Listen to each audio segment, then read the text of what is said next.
Hey friends, welcome to my channel.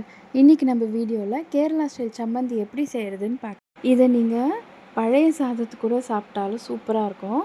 தயிர் சாதத்தோட super combo. பழைய சாதம், சம்மந்தி, ஒரு முட்டை ஆம்லெட் போட்டு சாப்பிடுங்க. அல்டிமேட்டாக இருக்கும் உங்களுக்கு. அரை மூடி தேங்காவை துருவி எடுத்துக்கோங்க. தேவையான அளவு உப்பு எடுத்துக்கோங்க.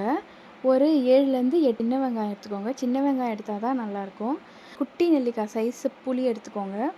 அப்புறமா சின்ன துண்டு இஞ்சி, அந்த இஞ்சியை கூட குட்டி குட்டியாக நறுக்கி வச்சுக்கோங்க. 3 பூண்டு தோல் உரிக்காமல் வச்சுக்கோங்க. அப்புறம் 6லேருந்து 7 மிளகாய் உங்கள் காரத்துக்கு ஏற்றது தான்.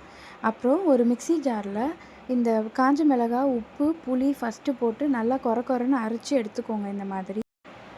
அப்புறம் அதுலேயே நீங்கள் துருகி வச்சுருக்க அந்த தேங்காய் அதையும் ஒன்று பாதியமாக அரைச்சி எடுத்துக்கிட்டு, அப்புறமா வச்சுருக்க அந்த இஞ்சி துண்டு கட் பண்ணி வச்சுருக்கீங்கள அதையும் அந்த பூண்டும் சேர்த்து அந்த குட்டி வெங்காயமும் போட்டு பல்ஸ் மோடில் 2-3 வாட்டி திருப்பி எடுத்துக்கோங்க. அவ்வளோதான், உங்கள் சம்மந்தி ரெடி. இந்த சம்மந்திக்கு தண்ணியே ஊற்றக்கூடாது. உங்களுக்கும் பிடிச்சிருந்ததுன்னா இதை வீட்டில் ட்ரை பண்ணிவிட்டு எப்படி இருந்ததுன்னு கமெண்ட்டில் சொல்லுங்கள். தேங்க்யூ.